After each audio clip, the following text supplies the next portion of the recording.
international best-selling. So we are going live. Welcome everybody. And this is a Rupa Chandy, amazing best-selling world author of 90 Best 90 to Life. And it's just so exciting because I'm just getting the show going and flowing and just stepping in this new virtual economy of just bringing, showing up with as much value as we can to bring encouragement, love, and life. And Rupal, do you want to just share a little bit about what you're excited about today?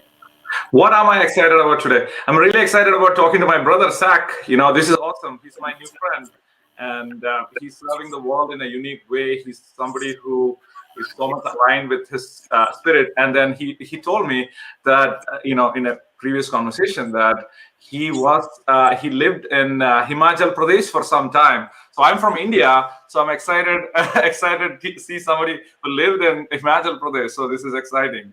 So I adore India. I miss India. Part of me of just what this is about is this new revolutionary shift. That's why I started a mastermind called Embrace Your Shift, and it's just been amazing to see just people popping in from Pakistan, from everywhere. And Rubel, you're one of those most exciting people because when I saw you, I was like, wow, what this guy's bringing, I want to learn from it, and your generosity and just love and just being here with me. I'm just learning from you and loving it. And so I just love this new shift that I'm seeing where the world economy is opening up. People in India have just as strong of a voice as anyone else and access to this new reality. And Rupal, I love what just the way you flow, brother. It's so exciting. I love to just keep the energy of just whatever's exciting you. yeah, absolutely. So, like you said, because of the virtual economy, the world is shifting into like one small village, one Zoom village. We have a Zoom village now, right? So, in this Zoom village, a lot of major shifts are going to happen. Uh, it's going to be a new world order. Not just because of the coronavirus is a big deal. It's a huge deal. Be safe. Do everything that you could do to be safe. In addition to that, it's time for us to have a reset.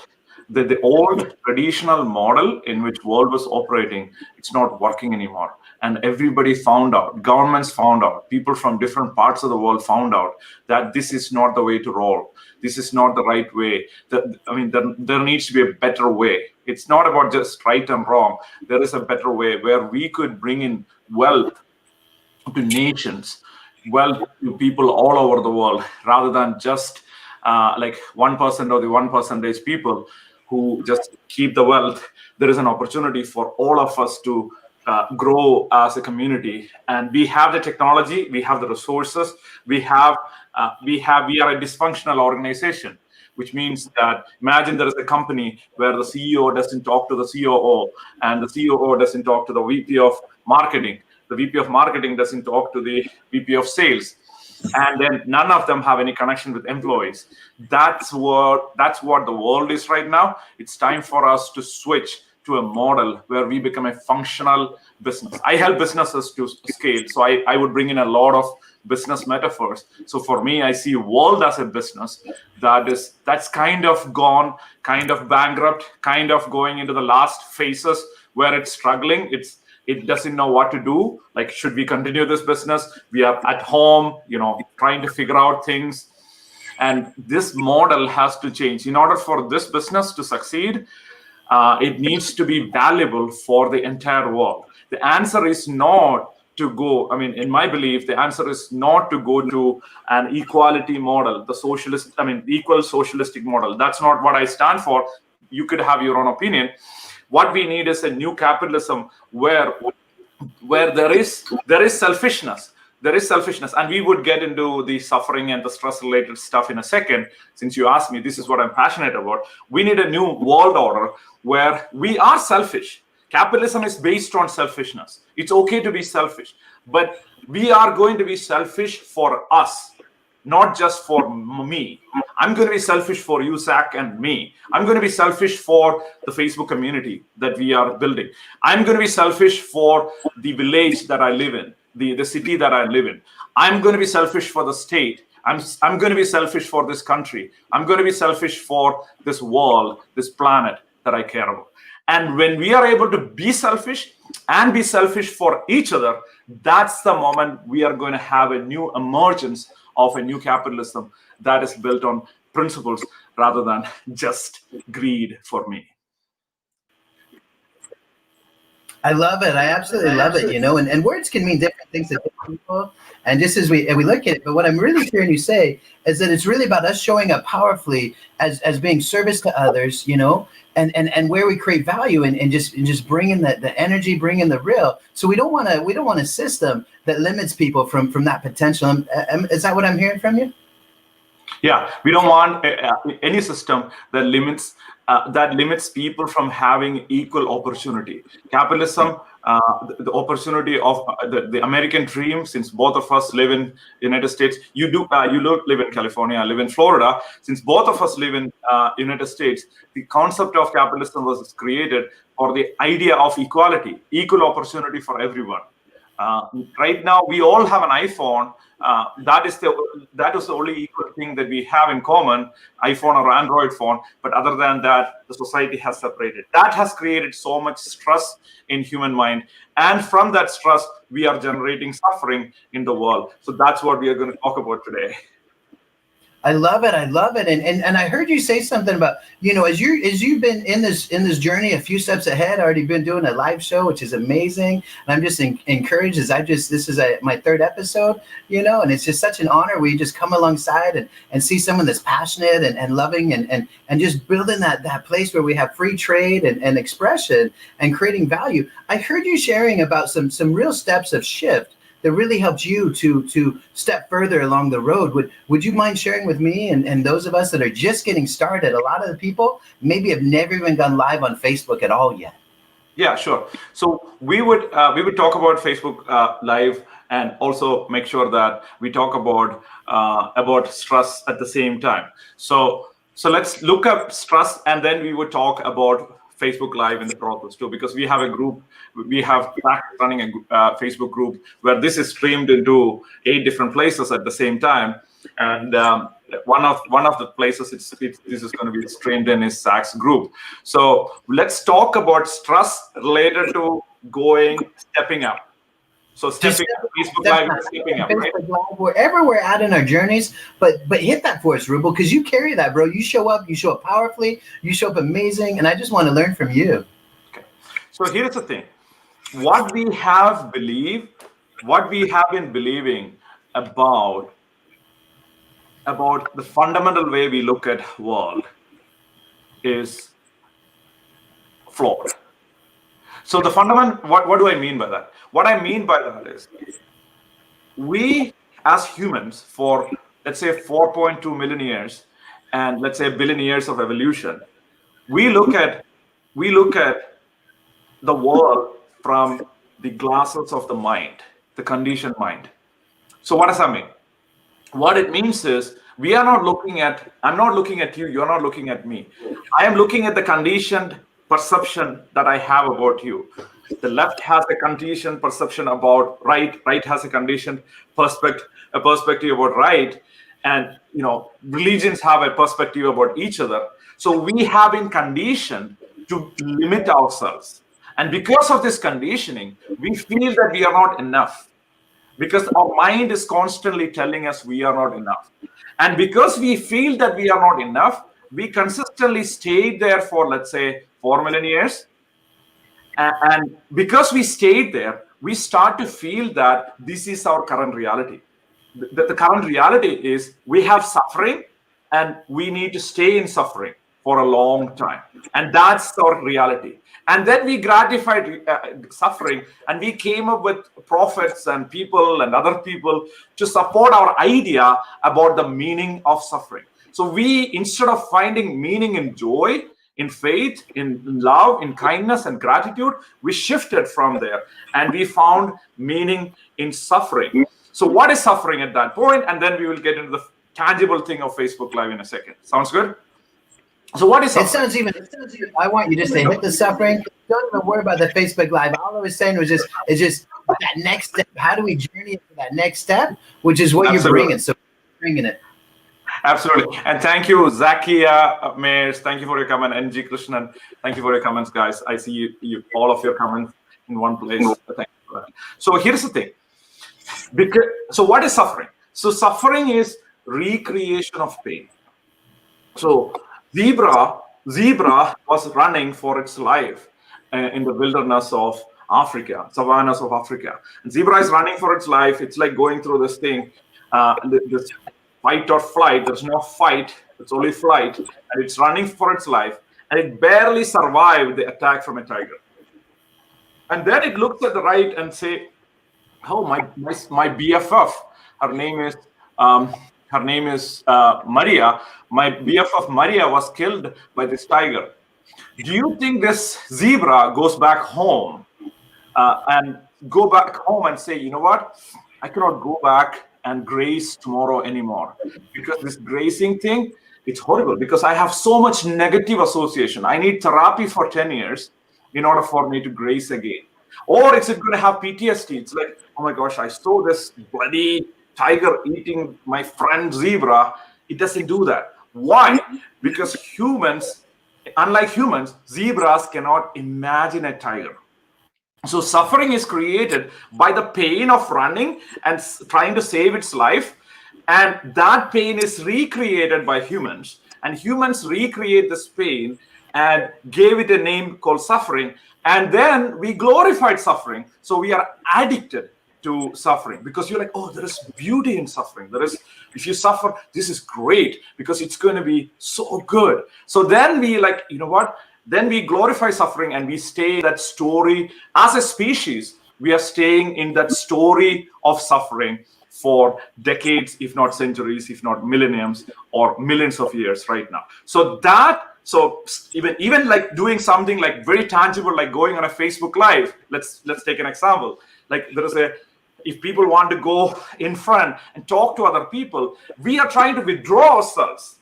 Because you know what? Because we feel that because of all this packaging that we have here, the mind has told us, because of everything that is happening right now, I'm not good enough. I'm not good enough to go on a Facebook Live. So I'm sitting actually on a ball.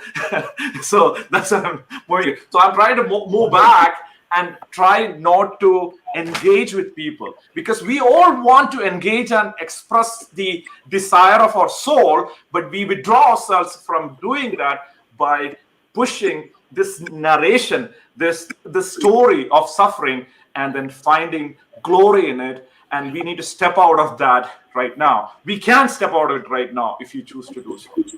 How does that sound? It sounds amazing. What steps would you say for people, whatever journeys, I'm so honored to be on so many of your different platforms and just getting to know you. What would you say is some just practical steps and some tools and some just wisdom on stepping out into the next step? Yeah. So very simple, in a very tangible level or in an abstract level at the same time, is to connect with your soul, connect with the deeper side of you. The body that we have, the mind that we have, is a tool to connect with the soul, with our soul, not the one that we put on the shoe, the other one. So you connect with that soul, and when you connect with that soul in a deeper level, your dance becomes a dance of the universe.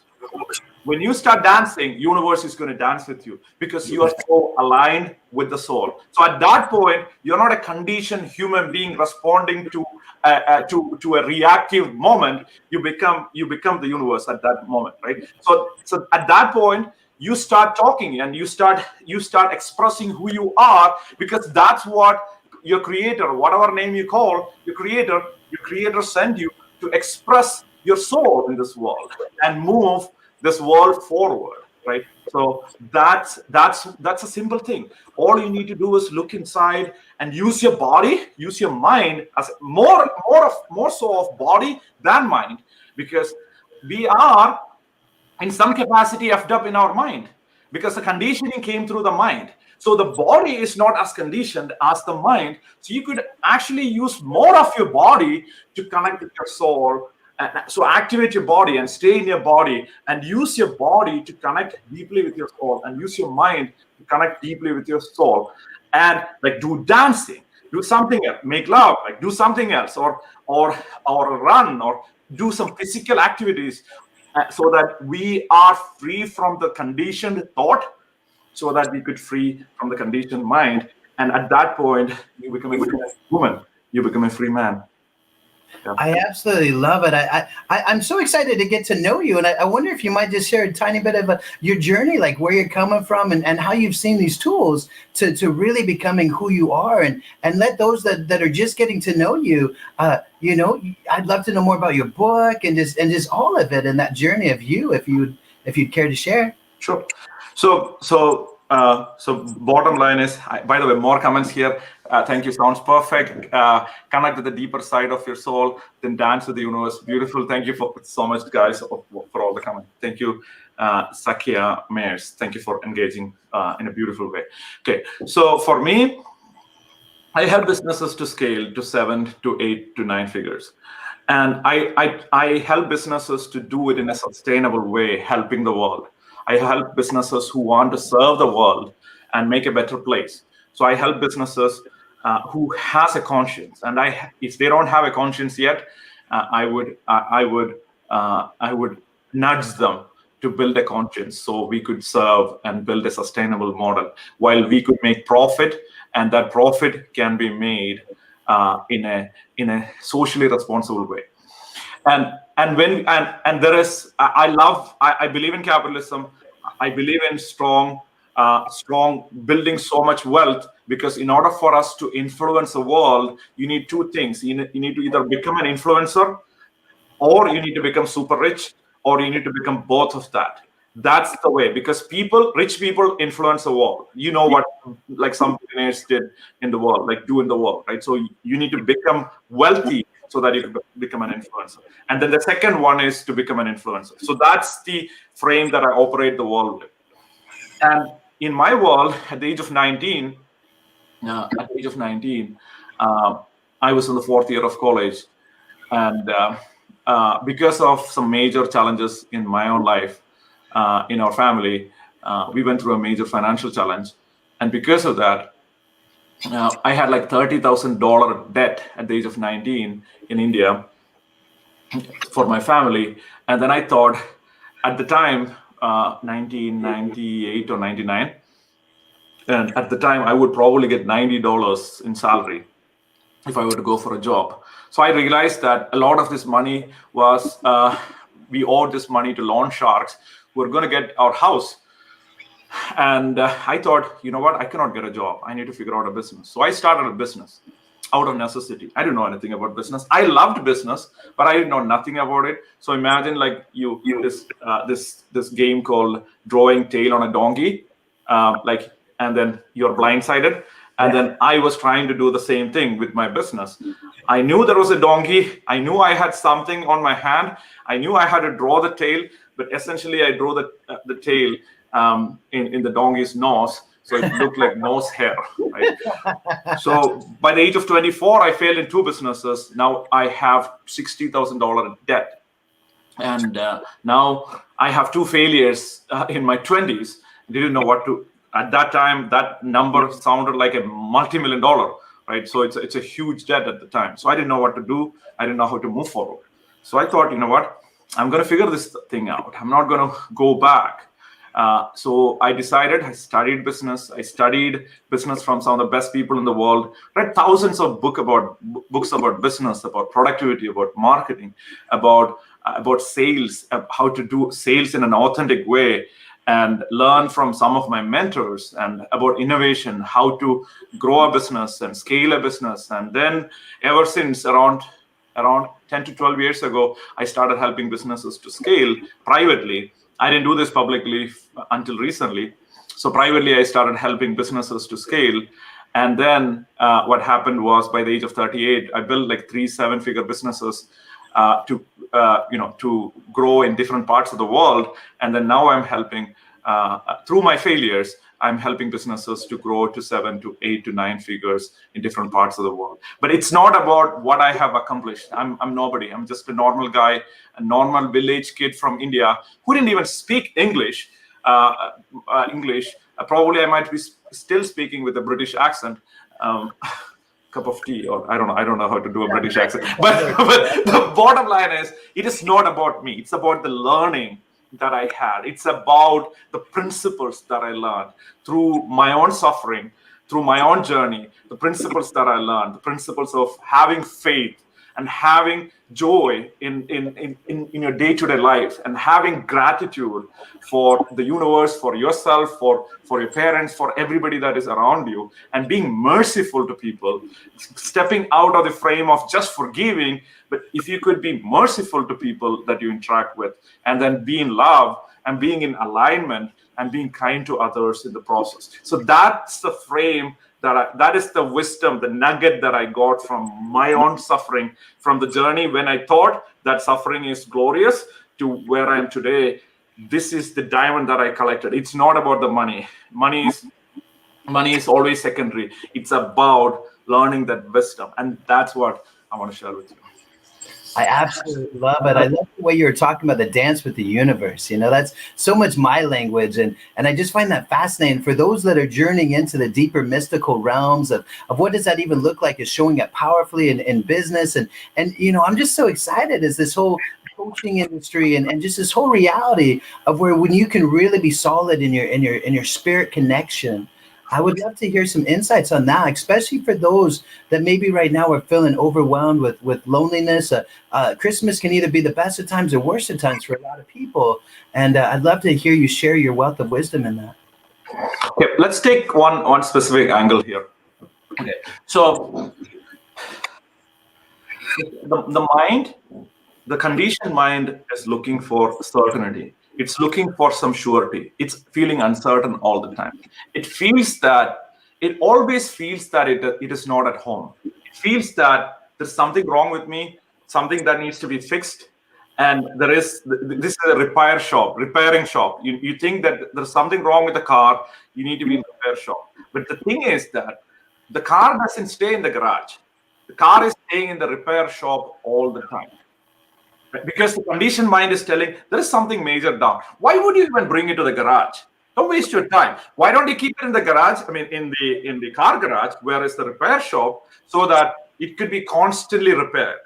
So the Western world is trying to do. I mean, it's great that we are doing therapy. It's great that we are doing all the other things for mental wellness and managing anxiety and managing depression and everything else. That's all great. In addition to that, you could stop repairing the car in the garage. You could bring it for repair, but you could bring it home into the garage. Believe that just because you exist and just because you are able to listen to this, just because you are alive, you are okay. You are fine, right? So you don't need to have external reference. Of course, we need food. And we need food. We need the basic things in order for us to survive. But once we have that survival, then we could be psychologically secure, and we could consciously decide to be psychologically secure. And here's what happened to the Western world. The Western world, with the coronavirus stuff, we never had a basic psychologically, physically, food-driven situation before. Almost never in the last 50 years. So now we are facing death. And this happens in Somalia or other countries. There are so many countries. Just to give you an example of a frame, around 4 million kids die because of malnutrition every year. So because of what? Because they didn't have enough food and nutrition and basic vaccines that could protect their lives. 4 million kids. And now, like, do we get stressed about it? Do we lose our sleep because of it? Yes, we could lose our sleep because of it, but we don't, right? We feel that, you know what, we cut a small nail and all of a sudden there is a little bit of bleeding. That bleeding is more important, and that bothers me more than the 4 million kids that are dying every year. Why? Because it is so close to me. This is what the coronavirus did to us.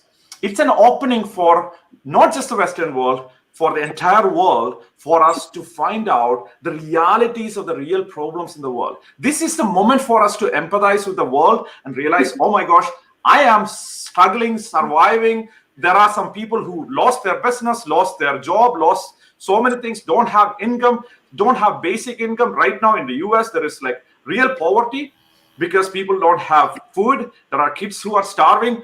And this is happening all over the world. And this is our opportunity. First of all, it's time for governments to act and support its citizens and figure out, actually literally send money to people directly. Yes, I do believe in capitalism. At the same time, this is a very unique situation where people need help, and governments need to do that. Not just the US government, governments all over the world need to do that. In addition to that, this is our opportunity. This is an opening for humanity to look at each other and say, we could have a basic survival level problem. So we could learn the intelligence from what is happening right now, which is for us to learn that there are real problems in the world.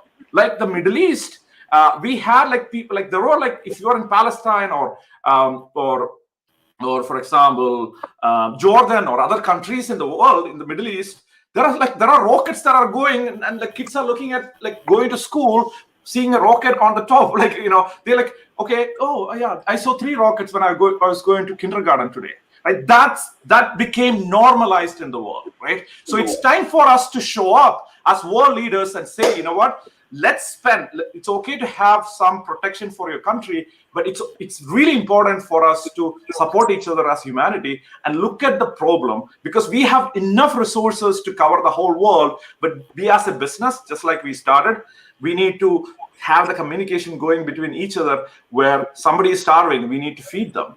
Somebody is struggling, we need to support them, so that the resources that we have, the capital that we have, can be allocated to support the society at the same time in a capitalistic way. That's my take on it.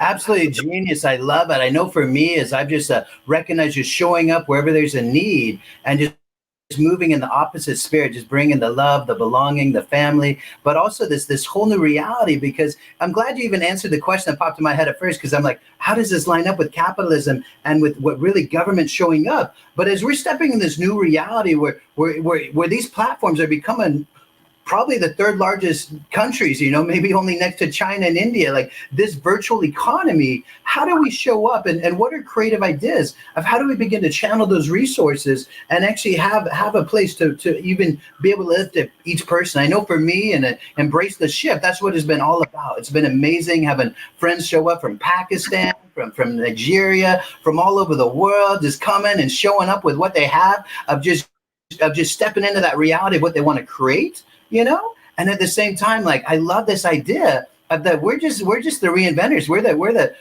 Medicis. We're the Renaissance. We are in that, and as we're building that, I'd love to hear your architectural views of how would we shift to being people that can really unlock that abundance potential, and at the same time meet those immediate needs of food, shelter, clothes, water. You know what I'm saying?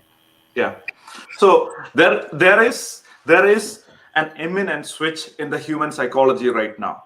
So first of all, the Darwinian evolution is complete. If you haven't noticed, there are not humans that are evolving. I mean, I don't know whether you saw this show called Heroes, and in the US there was a famous show called Heroes. It was a great one. That was fun. There was people like going and flying and doing like extraordinary capabilities and stuff like that. That is not happening. The Darwinian evolution is done. What we have today is 2 more levels of evolution. Evolution doesn't stop, but the Darwinian evolution was about our body aligning to adapt to the new environment. At this point, since humans have done this thing and we have enough of the intellectual neurological capacity to live for like probably another 10,000 years, we don't need to have another brain that is stopped into the front of our brain, and then we look like, I don't know, zombies from future, or zombies, or like some people from future. Versus we can have 2 levels of evolution right now. One is psychological evolution. The evolution is switching to psychological evolution. So whenever there is a major shift in the world, there is a major shift in the psychology of people. By the way, we have like 3 more minutes here, and we could talk more about it in the future too. But the psychological evolution, if you pay attention to it, the last few years has been about expression. We were trying to express. What is Twitter about? It's about expression. Everybody wanted to express themselves. And there is nothing wrong with that. the Me Too movement, or all the major movements, Black Lives Matter, and all the movements in the world, and the Trump movement, and all the movements were about us expressing and getting it out of our system. So it was an expression world in the last few years. And that expression world, the Twitter, even the Facebook is about expression. And Facebook is looking for that. For example, if somebody is like, two people are arguing with each other, that's when Facebook algorithm will come in and say, oh, argue more, so that we could have expression. And so that this last minute to argue out this evolution place, because for me, I believe that spiritual evolution is really a reality. That this interconnectivity of actually entering into just mastermind and creativity, which you've already showed up powerfully. And how do you feel about that as being just another level of evolution? Which is the next level, which is a switch that is happening right now. The spiritual evolution is humanity is forced to switch from expression to connection.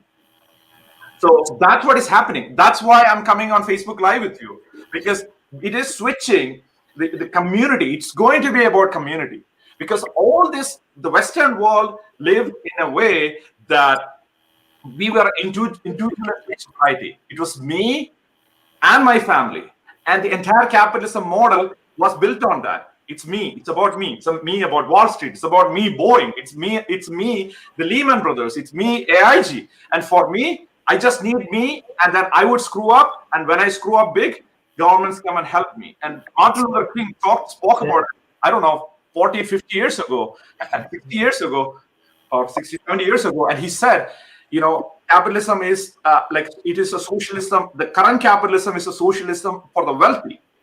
It is, I'm not for socialism for regular people or wealthy people, but current social capitalism is a socialism for wealthy. So the bottom line is, when we are switching from this model, what is going to happen in the world is we are collectively, spiritually switching in evolution from an expression species into a connection species. That is what is happening to us right now. It, brother. Just for the sake of the last minutes here, I don't think I could ever find a thing to argue with you about. I think the only thing I could ever say is that we're having to reinvent new words. Because words like capitalism, that I get what you're throwing down of it being a place where there's no limitation to the value that you can bring to society. To other people, it's a different trigger word. And so as we just lean into this place, I just want to invite everybody, whether it's at Embrace Your Shift or any other place, to continue to just open up these windows, because that's exactly what happened with the amazingness of Rubal Chandy meeting you. And I can't wait to just have our next conversation. Thank you so much, brother. Namaste. You're welcome. It was amazing. It was great conversation, great questions, great energy. So we could talk more deeply about this stuff. And great job. You said you are doing this for the third time. You should continue doing this for a long time, and bring in so many ideas to the world. Love you guys. Thank you so much for the engagement. I love it, and look forward to connecting with you guys soon. Bye. And if it's okay to say, anybody that's live, if you feel like you want to join in on this, and Rubal just taking that challenge, I'm looking for people that feel passionate about just showcasing you, just letting you bring that expression, because that's what it's all about, is creativity. So reach out to me, Embrace Your Shift Mastermind, or Zach Daly on Facebook, or ZachDaly8@gmail.com. And we'll just have more and more of this, and just keep the flow, and maybe even have multiple group conversations, because this is the new reality. This is we are the psychonauts. We are the ones going into this new reality. So welcome to the spaceship. Absolutely. Bye, guys. Thank you. Bye. Thank you.